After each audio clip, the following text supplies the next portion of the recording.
Sudden గా ఏంది silent mode లో వెళ్ళిపోయారు? ఇలా మోడీయిజం, ఇక్కడ రేవంత్ రెడ్డి రౌడీయిజం నడుస్తుంది. డిసైడ్ చేసుకున్నారు ఓడిపోయిన తర్వాత కొన్ని రోజులు రాను, మా ఈడీ ట్యాంపరింగ్, ఇక్కడనేమో ఫోన్ ట్యాంపరింగ్ నడుస్తూ ఉంది. జీవన్ రెడ్డి ఓటమికి సొంత పార్టీ నేతలు కూడా కొద్దిమంది వెన్నుపోటు పొడిచారంట.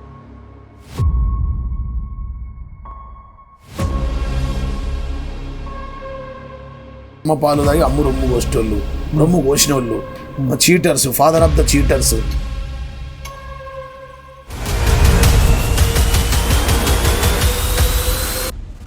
My boss is KCR. I live for my boss. I die for my boss. I live for KCR. I die for KCR అన్నోళ్ళే పార్టీ మారుతున్నారు చాలా మంది. మీ పార్టీ గెలిచే సిచ్యువేషన్ లేనప్పుడు 5 సంవత్సరాలు ఖాళీగా రాజకీయాలు ఎట్లా ఉంటుంది? Power brokers, we called them power brokers. నీవు నేర్పిన విద్య నీరజాక్ష. భరత్ గారు లాస్ట్ టైం కూడా ఇదే అన్నారు. నేను దీన్ని తీవ్రంగా ఖండిస్తున్నా. 3 లక్షల మెజారిటీ మాట్లాడద్దండి. రేపు మాపు మేడగడ్డ గుర్తుపోయేటట్టుంది. భరత్ లాంటి వాళ్ళు, రేవంత్ రెడ్డి ముఖ్యమంత్రి లాంటి వాళ్ళు ఏంటంటే ఎలుకలు ఉన్నాయని చెప్పి ఇల్లు కాలబెట్టి అక్టోబర్ నుంచి డిసెంబర్ 3 మధ్య మీరెందుకు రిపేర్ చేయలేదు? ఏం మాట్లాడతారు? అనట్లేదు. ఏం మాట్లాడతారు? కాళేశ్వరం ఏమైనా జరుగుతాయండి. కాంగ్రెస్ ప్రభుత్వం యువతకు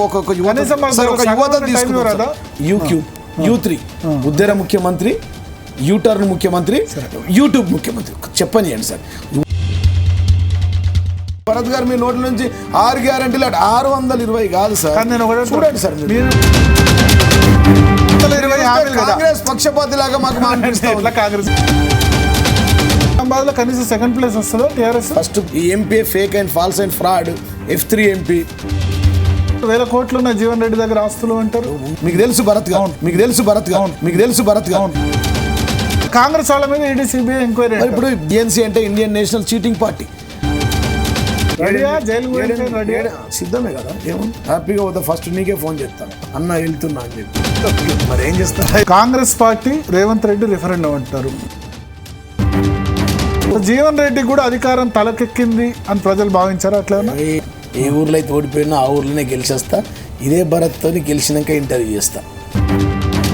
మహారాష్ట్రలో సభలు సక్సెస్ చేశారు. అక్కడ సర్పంచ్ ఎలక్షన్స్ లో మంచి మూమెంట్ తీసుకొచ్చారు. మొత్తం సొంత గడ్డ మీద ఓడిపోయినారు. మీరు మంత్రి ఇచ్చినా, ముఖ్యమంత్రి ఇచ్చినా కానీ ఏ పార్టీ మారను, ఇక్కడే ఉంటా. కేసీఆర్ బతుకున్నంత కాలం ఆయనతోనే ఉంటా. అదే కండవాడుతూ చచ్చిపోతాను.